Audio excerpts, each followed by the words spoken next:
From the galaxies up above and the valleys down below, you are now entering a new zone, the Egg Boy Zone, in 3, 2, 1.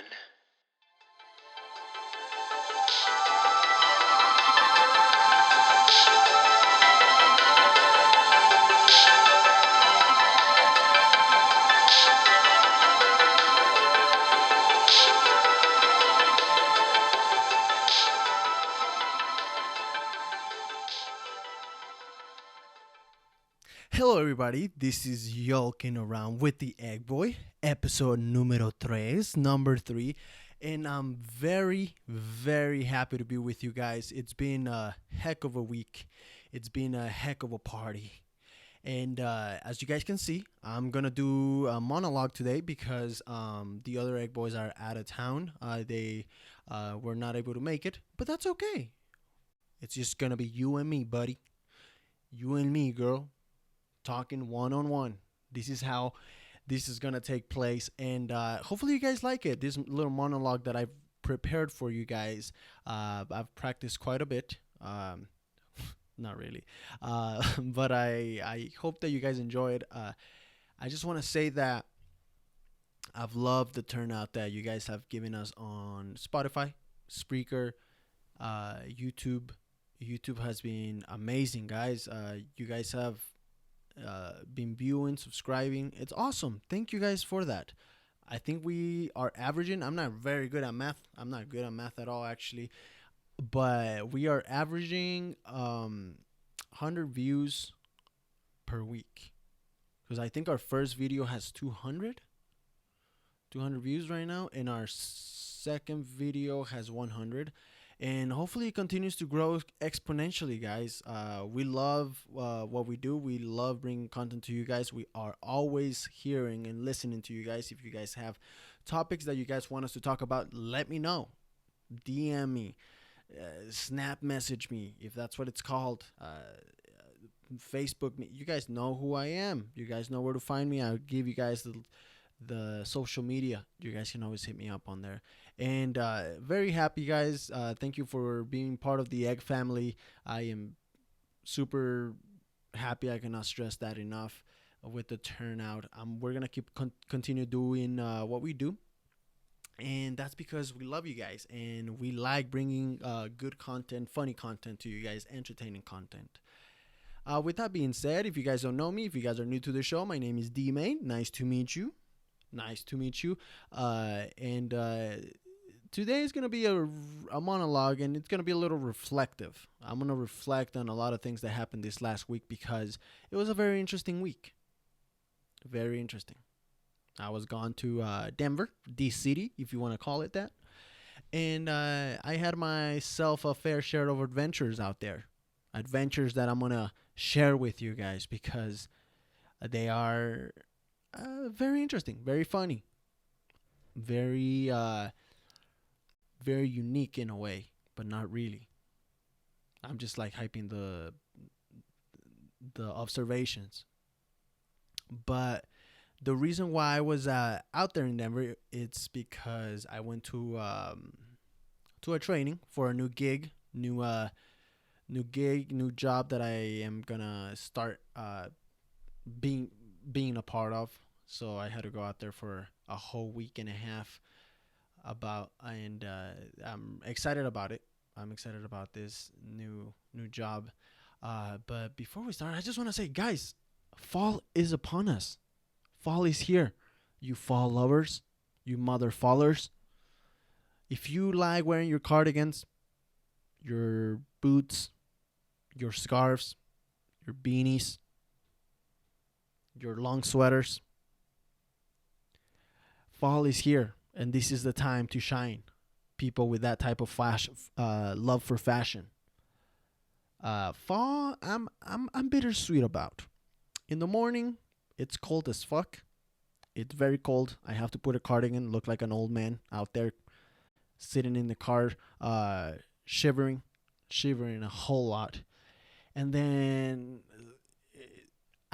in the mid-afternoon, after noon or whatever, it's hot as hell.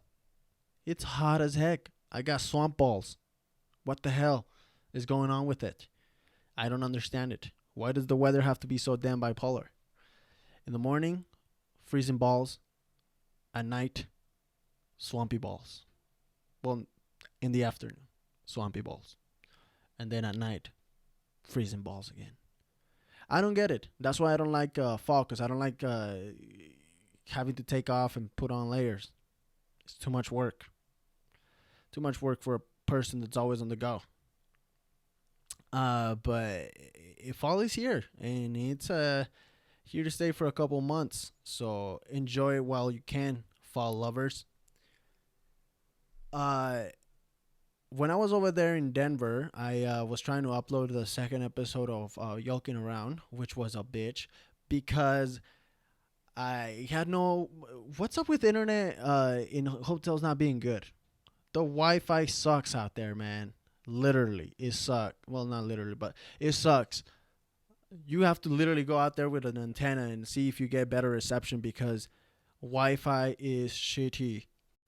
And it took me 6 tries, each one of them like 1 hour, to try to upload episode number 2. But it's okay. I love the hard work. Why? Because I love you guys. We love you guys. The hard work is for you guys, and I don't mind it actually, but it does get a little annoying after trying it so many times. But it's worth it at the end of the day because you guys receive it and love it, and we appreciate that. So for this training, it was actually really good training. I was surprised. I've never been trained so good before. Uh, and they did a good job. The company does its job, and I was very pleased. I'm still very green, still very unuseful when it comes to the actual work part of it. Very scared, but I felt like the training was good. It is good. It prepared me good. One thing that I noticed about Denver to start is that people out there are very, very fast going. Like everybody's on the go. Everybody is very, very intensely fast. They are always going, flowing, swimming through the big buildings. And I honestly I was taken aback because the first 2 days you just don't realize it. I was enclosed in my hotel room, and but after the third day that I decided to start exploring a little more, I it hit me again. I used to live in the city. I used to actually live in Denver for a whole year, and I uh, you get used to it. But then coming from a small town to a bigger place, you start noticing the changes for real, and everything's so quick, everything's so fast, and I'm over here just trying to keep up. And but the first thing I want to point out is people don't smile a lot in the city. A lot of people don't smile. I don't get it. I don't understand why they don't smile. I'm not even that jolly of a guy. I will admit, I'm not really that jolly of a guy, but I definitely felt that way. I felt like the jolly guy from a small town out there in Denver because a lot of people frown.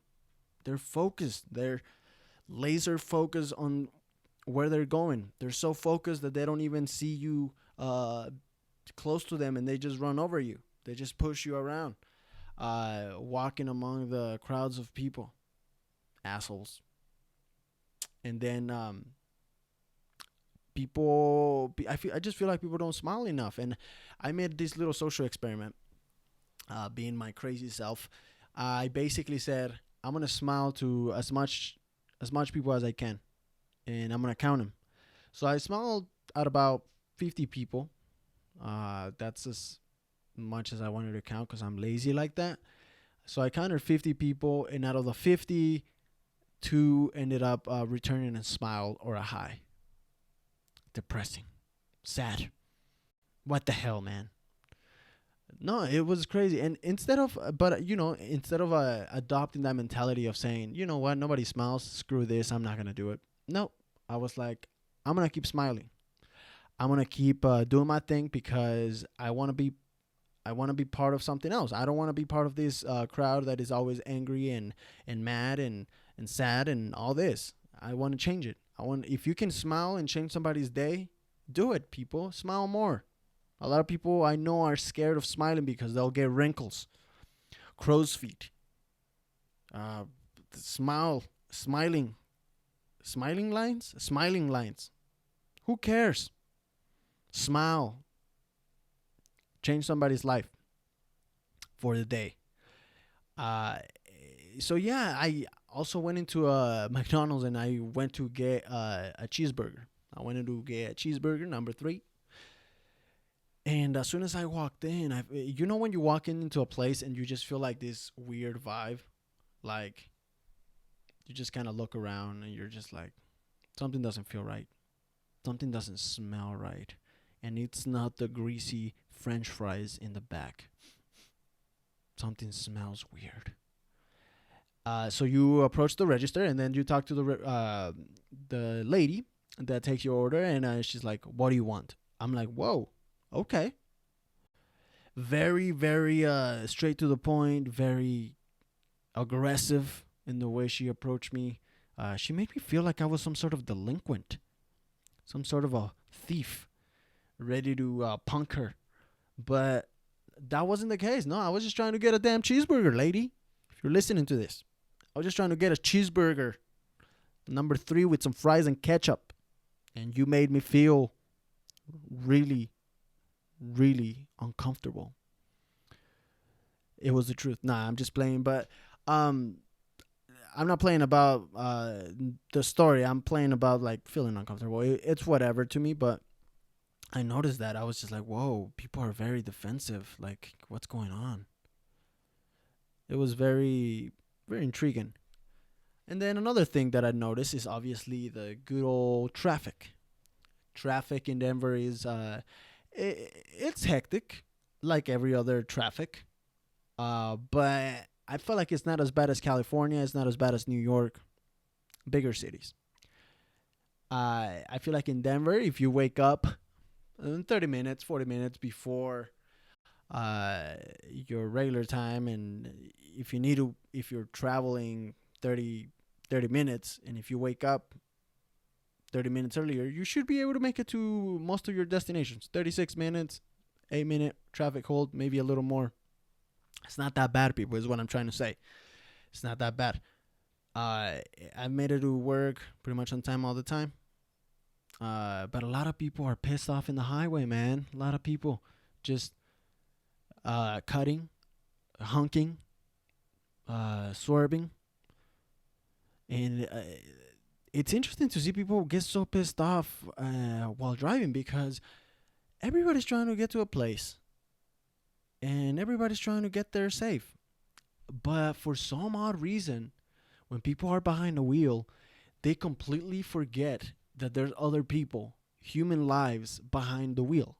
So they'll cut you off, and if you were to crash, they'll be like, "Peace out, homie," and just book it and not give a damn about you. And I'm like, people, we gotta take a step back. I was reflecting on this as I was listening to Maluma. I was like, what's going on, people? Why are we treating each other this way? Why don't we respect each other?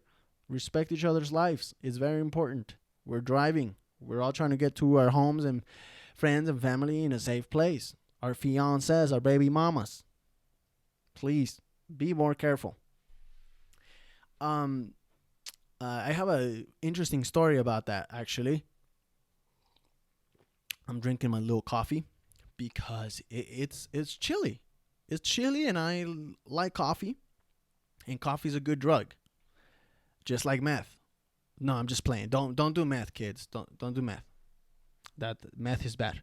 Do you guys remember those meth commercials that used to come out on TV, and they were super creepy? I think one of them gave me a nightmare once. The skin was like getting torn off, and it's like, not even once. Don't do meth, not even once. And it was very scary. Those actually kind of traumatized me. Definitely made me realize that meth is not for me. But anyways, so going back to the story, I was trying to merge into the main highway in Denver, and you get butterflies in your stomach because this is literally an adrenaline rush. It's an adrenaline rush trying to go and merge in, especially if you're not from the city. You're not used to it. And I don't care what anybody says. Like, I ain't scared. You're scared if you're not from there and you come in contact in large amounts of traffic. You're gonna be shitting yourself. Don't lie. It's okay. We're all here together.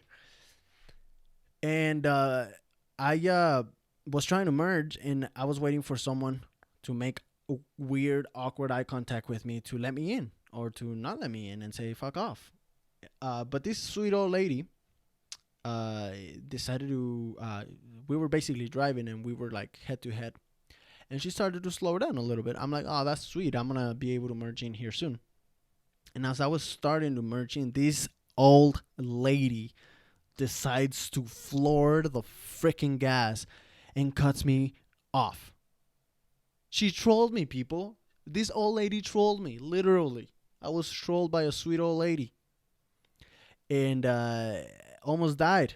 I almost crashed because I had to swerve back into the main lane, the initial lane. I almost crashed behind a truck. This sweet old lady played me like a fool, played me like a good old fiddle. And so that means don't assume. Sweet old ladies will kill you. Sweet old ladies will fuck you up. That's what I gotta. That's what I took from that. That's the moral of the story in that one.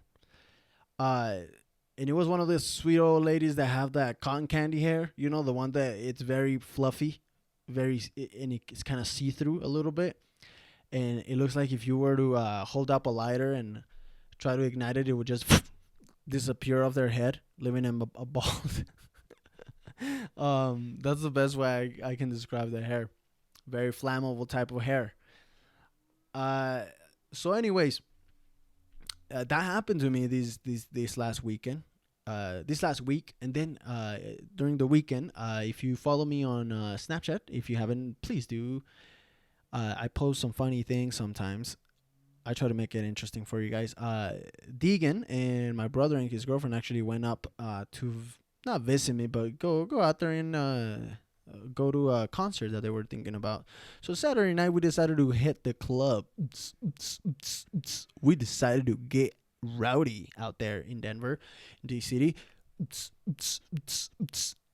And it was a great time. Honestly, I had a lot of fun. Danced my tushy off, my booty off, and they played good music, a little bit of everything, like I like it. I like my music like I like my walls. Very colorful, very different. Give me everything. I like it. Maybe not country. I don't know. I've never been to a country club. If that's up there in the wish list. Buy myself a pair of boots and go line dancing. But anyways, I we went to the club. It was good, but I was able to observe something. Me being a weird like that and loving to people watch, I noticed how guys like to approach girls. And today, guys, this is it. I'm gonna tell you guys how to approach girls at a dance club, or my method. I call it the D-May 3-step method for dancing. And a lot of you guys, I'll give you guys credit. A lot of you guys are ballsy. You guys will jump in and go dance with just about whoever and not give a crap about it. Like, you guys will just be like, you see that girl over there, bro? I'm going to go ask her real quick. And guess what? I'm going to get rejected. Because that's what happens most of the time. You guys get rejected because you guys come on too strong. You guys come on like a lion to a gazelle. And that doesn't work. A lot of the times doesn't work. You have to be a gentleman, and you have to be discreet. You have to be technical about it. I'll give you guys credit because having balls is part of step number 3 on this step system. So you're halfway there, not even. You're like a third there. So step number 1, step number uno. if you go into a club, remember you're not there. You shouldn't be thinking about like trying to hook up or trying to just just do something stupid with a girl. You're there to have fun. That should be your initial thought. You're there to have fun, whether it is with your friends, by yourself, or if you find a special other, good, with them. But if you go in there by yourself or with your friends, number one thing is you're there to have fun. Okay, so that should be on your mind. Nothing else. That's it. Have fun. Because you got ready, you got queued up, you got swagged up, you took a shower, put some fresh cologne, and you're ready to go. You're looking nice. If you're like me, you get dressed and you go out and you're ready to have a good time. Have a blast with your friends. So you don't want to ruin that. You don't want to ruin your night. Don't get too stupid either. Please don't. It's just not a fun time for people. We've all been there. Getting carried out of the club like there's no tomorrow for us. Um, get a drink. Get a drink. Feel the vibe. If you're stepping on the dance floor, it's called the dance floor for a reason, people. To dance. Don't be embarrassed. Don't be shy. Just move your hips, sway your shoulders, jump around, tilt your head up and down. Just dance. That's what. If people tell you you're weird for dancing, and there's nobody around, no, they're weird because they're not dancing, and they're stepping on the dance floor. That's why it's called the dance floor. So just feel the vibe. Have your drink. To have some courage in you, some liquid courage, whatever that takes. Not too much, not too little, just enough to relieve the nervousness, the tension within you. Oops. Step number 2: look around the room and see someone. See if there's someone that you like. If you like, good. You've okay. That's gonna be the person that you're gonna try to approach, right? And then step number 2 is like one of those math problems that your teachers used to give you. Is like, hey kids, you guys are only gonna have 3 math problems this weekend, and you're like, yay! I'm happy. Only 3 math problems. And then he's like, but they all have A, B, and C. So it's like a math problem, but it has like A, B, and C, and D, and it turns out being a fucking long ass problem. That's kind of how step 2 is. Very psychological. Very psychological. It's emotional. It's a roller coaster of emotions, actually. But it's important. It's the most important step. One of them, I'd say. All of them are important. So you look around, and if a girl happens to look at you, that doesn't mean anything. It's natural for people to look at each other. You guys are in a club. You guys are looking around, and you guys are gonna cross your sight are gonna cross paths. It's just natural, because a lot of you guys have made the mistake of saying, "Did you see her? She looked at me, bro. I'm definitely gonna hook up." No, that doesn't mean that. People look around. That's just a natural thing we do. It's nature. But that brings me to step number 2, B. You look very conspicuously at the vicinity that this girl is, where she's at, right? And if she's kind of like looking around your area, you might have it made. You might. It doesn't mean anything. There might be someone that she's looking for right there, but if you don't see someone that she's trying to make eye contact with, then you might be in a good place. That might be a good sign. Just saying. So what you need to do is kind of very conspicuously see if she's trying to look over here. And if she is, then you have moved upper in the scale, upper in the steps. Oop, I hear the train. For those of you guys that don't know, I live right next to a train, so you guys might hear some noise in the background. These microphones are actually really good to only pick up the sound that comes out of my lips, but I'm sorry if denies it. I'm just trying to be really close to the mic so you guys get to enjoy my beautiful sound. Actually, it wasn't so loud. It was quick. Okay. Now I can get away from the mic. Okay, so in step number 2, you wanna get close to see if this girl is kind of noticing you or noticing the vicinity. Don't make the mistake that I made in high school, guys, where they look at you in that specific direction, and you're over here thinking that they're noticing you, but in reality, like, there's someone behind you twice your size, 6'4", 200 pounds, completely shredded, nicer jawline than God Hercules himself. Please don't make that mistake, because then you look like an idiot waving at the girl and noticing that she doesn't give two rat's asses about you, but she does about the handsome hunk behind you. There you're just like, okay, I'm gonna go drink. That's it. I'm done for the night. Don't do that mistake. Reassure. Now, step 2C. Step 2C, that's funny. So in this one, you want to look to the girl. And if she makes eye contact with you, I want you guys to retain eye contact.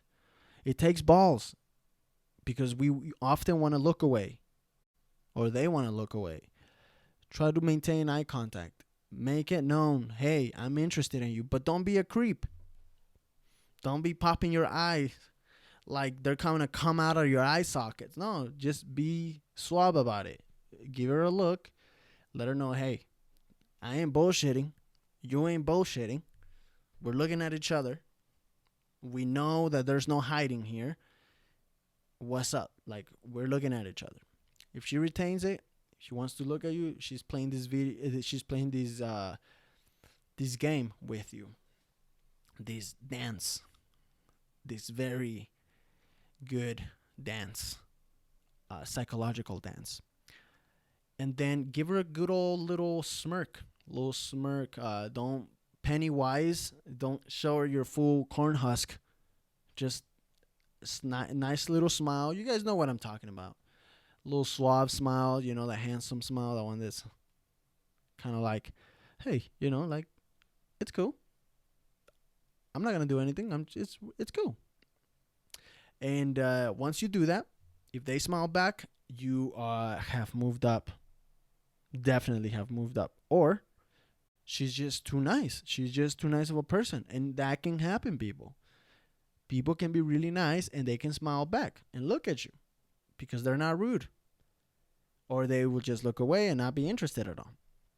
But if you are there, you're kind of like in between. It's up to you now. It's up to you. Which brings me to the third and final step.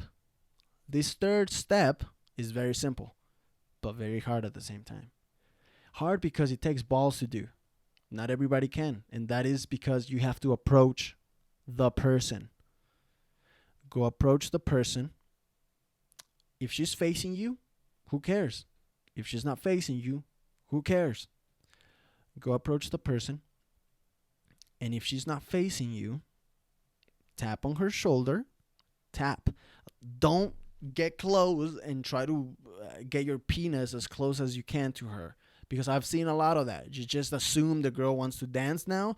And you guys just jump in there and dry hump the hell out of her. Don't do that. Girls don't like that. Maybe a few, but not everybody.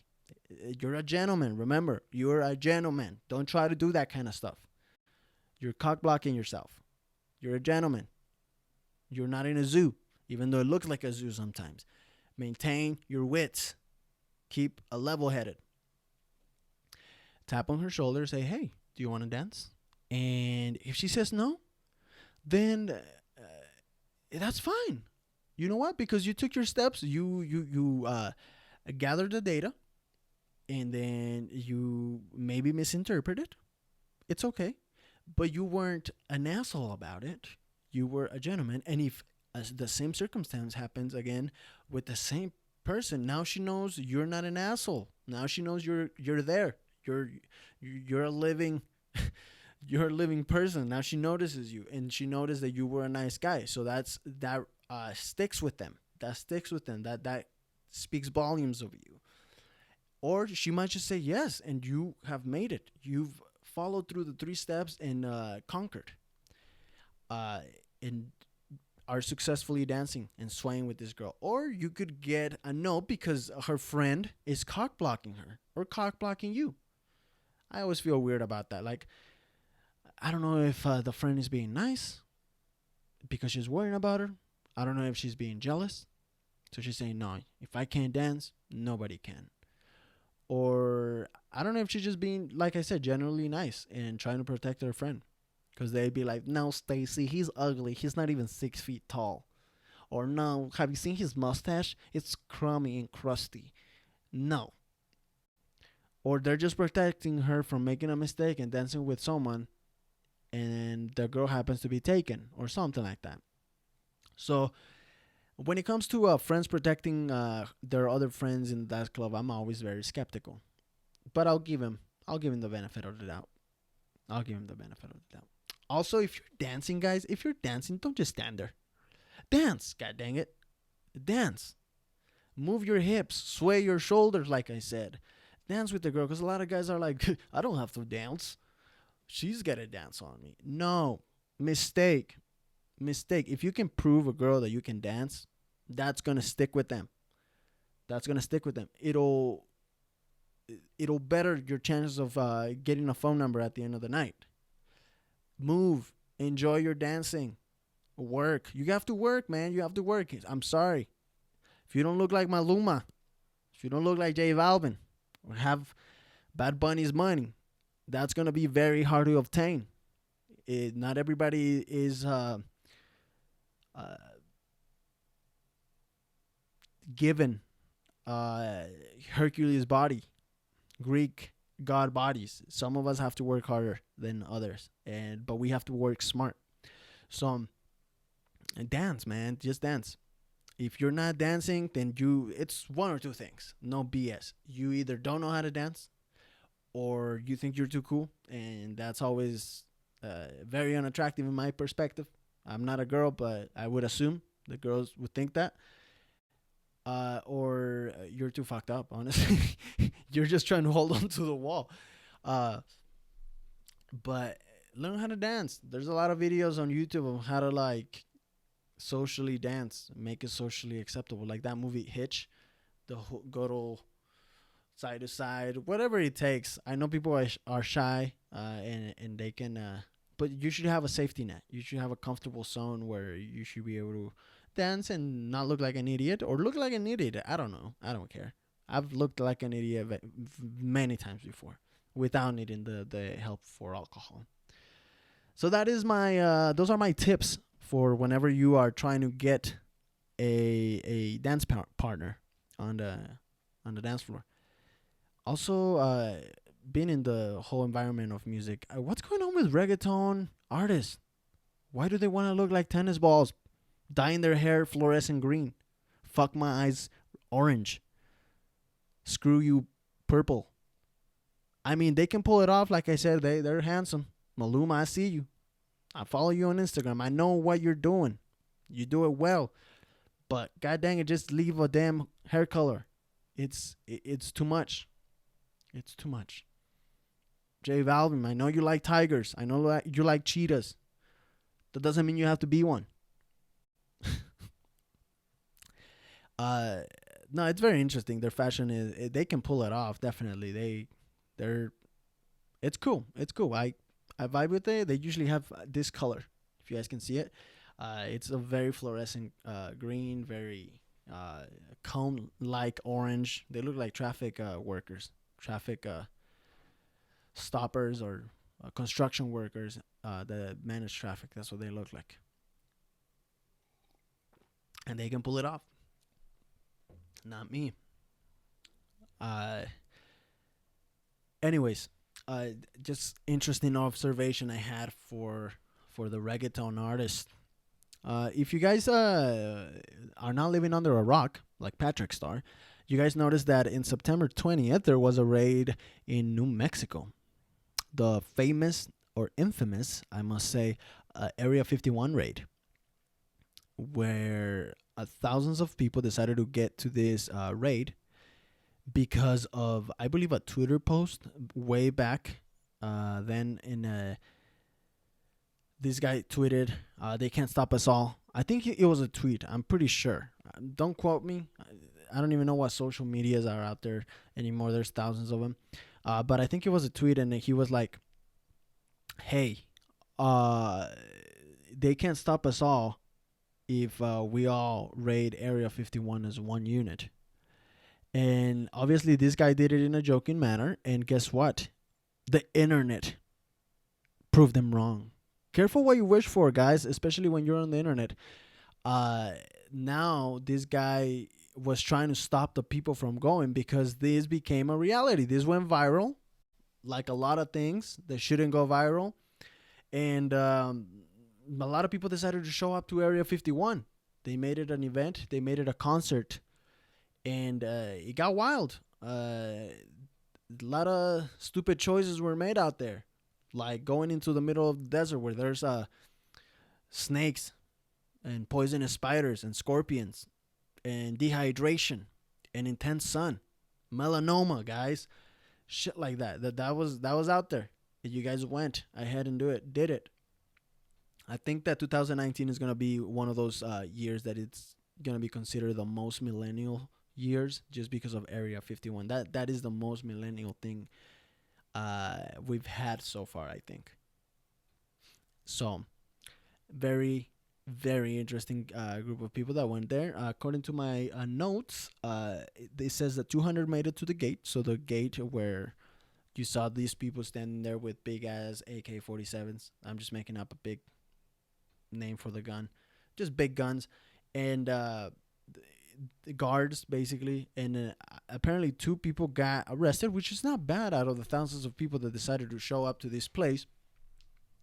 Two of them got apprehended. One of them was because he was under the influence of alcohol, the good old grandpa's old cough medicine. Got the best of him, and then I think the other one was just acting up a fool. So they decided to get it. They went ahead and arrested him, but it turned out to be a decent event. I don't, I don't blame him. There's a lot of mysteries out there that we'll probably talk about later in the later shows. Mysteries about Area 51 and zones that are of the same matter or alike. But I can just imagine this guy that posted this tweet and just basically regretting it every minute of it. He's like, "No, man, don't go, people, please." Careful what you wish for, people. It can't happen. Things can explode one day to another. So be careful what you wish for. Is the moral of this story. Uh, Also, Takashi 69 decided to make, well, not decided to make, but I guess he went ahead and testified these last few days. For those of you guys that don't know who Takashi 69 is, he is, or used to be, I don't even know. He's a rapper, artist. He is now in jail for having a list of felonies that basically put him behind bars, and now he's still relevant. He's still trying to get out there. He's a savage because he does not care about how he's perceived. Everybody says he's a snitch, a rat, but honestly, this guy has balls because he doesn't care about his life or putting his family life in danger. He's like, "I'm gonna testify, and I'm gonna conspire against the people that conspired against me. I don't give a damn." So it's crazy how memes just hit the market right away. They decided to make a lot of memes about him, basically portraying the persona that of him being a snitch. One of them was uh, Takashi 69 saying, Do you guys know about Fight Club?" And the reason why this is funny for those of you guys that don't watch a lot of movies or haven't seen Fight Club is because there's this movie called Fight Club where the number one rule, according to the one of the main characters that is played by Brad Pitt, good old handsome Brad Pitt, says you never talk. Number one rule: you never talk about Fight Club. Yet he's talking about Fight Club now that I think about it by saying that you shouldn't talk about Fight Club. So he's technically breaking his own rule. Interesting. But anyways, that's why it's funny because Takashi 69 is like, you guys wanna know where Fight Club is? And then there was another one with Spider-Man, where Takashi 69 is basically on this big jumbotron in New York. And if you don't know what a jumbotron is, it's basically like a big, huge screen that they have on the buildings, on top of the buildings. And it's basically a Takashi 69 in the jumbotron saying, "Do you guys want to know who Spider-Man is?" And as Spider-Man is watching from afar, it's very hilarious. Uh, and they've made a tons of memes, but honestly, memes come and go, like everything else, like life. And I feel like the ultimate meme, and I'm gonna say it here, is SpongeBob memes. SpongeBob memes, and that this is why, because SpongeBob memes are super relatable. They're still relevant, and I don't know how many years it has been since memes were created, but it, ever since I can remember, I've seen SpongeBob memes and their relevance. So SpongeBob memes for the win, in my perspective, and they're super hilarious too. I had a friend hit me up on Snapchat, and he was like, "Hey man, you guys should talk about soccer and sports." And I'm like, "Sure thing, buddy. I'll talk about it." Because for those of you guys don't know, I do like to play soccer. I like to play a lot of soccer. I haven't been able to because of school, because of work lately, and the podcast, obviously. It takes a lot of time.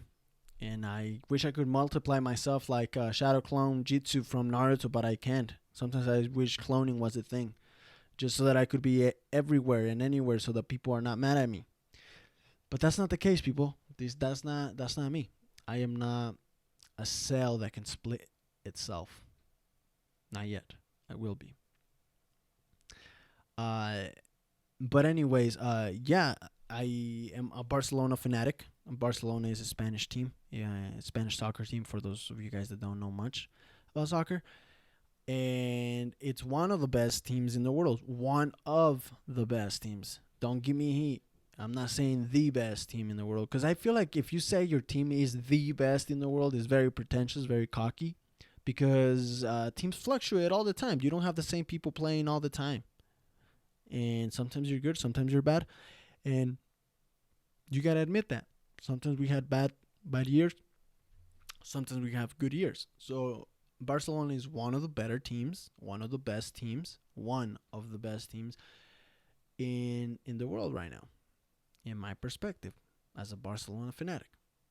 And the best player, let me rectify. One of the best players in the world is playing in this team, and that is Lionel Messi. Once again, family, one of the best, not the best, one of the best. But was considered the beast, and the best by FIFA Football Awards that happened this last week, and basically they gave him a trophy called the best in best player in the world. I'm assuming, and well deserved. I think he earned it. And after that, he went ahead and played this weekend against a team called Villarreal in Spain. That's from Spain. And in minute after the first half, he went out of the pitch injured, growing injury. People, for those of you guys don't know, growing injuries are your growings are right next to your balls, and it hurts. It hurts. I've had them. And for some reason, growing injuries in soccer, you can't do shit. You can't move. You can't run. You just have to sit there and let them rest, and they take forever to.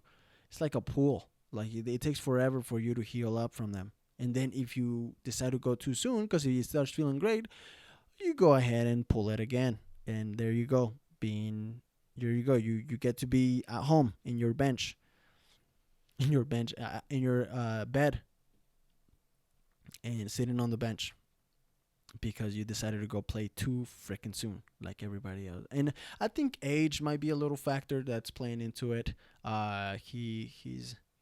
He's up there in the 30s, and even though they take care of him, they take care of these professional soccer players a lot. They're basically they have to make sure that they're lubed up, oiled up, stretched out, and ready to go because they are worth millions of dollars. So you're gonna obviously invest a lot of money in your investment. And you're gonna take care of it. So that's how they treat these soccer players. They treat them with the best technology, best nutrition, best of the best, and usually they have him run up and running really quick. They don't know how long he's gonna take to get back for this one, because technically he had just gotten out of a previous injury, and then he went ahead, played a few games, I think two, and then got re-injured, which that sucks, man. And we need him because Barcelona still hasn't convinced me this season. Still a lot of iffiness up in the air, and I don't like that because the championships are earned with the regularity, and I'm not seeing much regularity from the Spanish team. So hopefully they get their shit together and start playing a little better, because I am worried. I am worried, and especially now that we don't have Lionel, someone else needs to step up because I'm tired of just relying on Lionel Messi. I decided to go shopping as well, and I went to the mall to buy some new sneakers, new kicks. And the reason I went was because I've been getting into the whole sneaker fever, not to be confused with the beaver fever. That's very different. Sneaker fever. And I've gone in, investigated, basically learned a little bit about shoes, and I've been learning. I got in a little late in the game. I've always liked tennis shoes, but never really actually paid attention to the history, the style, the whys and whos of why they're made a certain way, why they matter. But I got into it and I started researching, and I was looking. I went to the Nike store at the mall because I was looking for a pair of Air Maxes, and because I've been trying to get them. They're one of my favorite shoes. I think they're very iconic. They're very cool. But every time I try to get them, since it's an old tennis shoe, they're sometimes very rigid and not very comfortable. So if I'm gonna spend some money, some good coin in a shoe that doesn't feel comfortable or looks nice, I'm not gonna buy it. I'm sorry, even if it's the cloudiest of them all. I'm not gonna buy it because a comfort comes in first. I gotta be able to wear it for a whole day and not complain. But this type of Air Max was actually good. It was knitted. It was like this new technology instead of being leather, or I think they use leather for the most part. Uh, it was like a knitted feature, and it was really comfortable. I was like, wow, this might be it. So, and they had a cool color. It was black and red and white Nike, and very very chic. But as soon as I was about to swipe away on my life, on my card, I had a gut feeling. Something told me stop, don't do it just yet. So I decided to go with my gut, because that's what you guys should do. Go with your gut, even if it's just hungry. Go with your gut. And said, you know what, I'm gonna wait. So I decided to wait and made my way over to the Adidas outlet, and there I actually found uh, a nice pair of sneakers as well. Now, if you guys aren't very familiar with why a sneaker is cool or stuff, well, these sneakers that I bought, they're called Boston's. It's like a regular old school sneaker. Uh, they look like Sambas but on steroids, basically. And they have the Ultra Boost foam, which is hands down one of the most comfiest insoles ever. Insoles and outsoles ever. Adidas, it's like walking on a freaking cloud. Or would you be floating? I don't know. Uh, Floating, just walking. They're super comfortable. Super comfortable. And I was like, yeah, I'm going to take this because the price was reasonable. The shoe was magnetic. It was really good. And I felt really comfortable in them. So I decided to go with the Adidas. And I love Nike, man. I'm a Nike guy, like I said, but I've yet to find like a shoe that convinces me 110%. There's a few that I have in my mind, but uh, I'm waiting for them. I'm waiting for them to appear. And I have 3 pairs of nice Adidas. Now I want 3 pairs of Nikes because I like to balance things out like that. So I have to. I have to get Nikes next time. I have to. I'm sorry for betraying you, Nike, but hopefully I can get my hands on a good pair of shoes next time. That is Nike. Where are we? We're an hour in. Holy crap. Okay. Well, I'm a neurotic piece of work because I've been talking for an hour to you guys, having a conversation with you guys. And hopefully you guys liked it, guys. This was the monologue. Thank you guys for listening. And thank you guys for tuning in for this random rant with this random fella. I honestly appreciate you guys. If you guys want more of these, let me know. Let me know. I love doing monologues for you guys. This is an interesting thing, and I'm always down for it. If you're down for it, I'll be there. But with that being said, guys, like I said before, you guys can find me on Snapchat as DMay92, on TikTok as regular Derek. If you guys have TikTok, and Instagram as Derek Mayo 92, I believe, and Twitter. But I don't use Twitter because I don't know how to use it. I'm an old man when it comes to Twitter. I'm an old, decrepit guy. But you guys can find me on every social media. Hit me up. Just say, hey, talk about this, talk about that. It makes me happy to hear you guys' feedback and keep showing the support that you guys have been showing by hitting subscribe, downloading the podcast, and giving us views. Thank you guys so much. Honestly, I cannot stress it enough. I'm very happy, very pleased. I love doing this for you guys because it's what I love doing. Entertaining you guys. But with that being said, guys, hopefully you guys can tune in next week. Hopefully, my my good old fellas are back, and we're back to kick ass. But with that being said, see ya next time.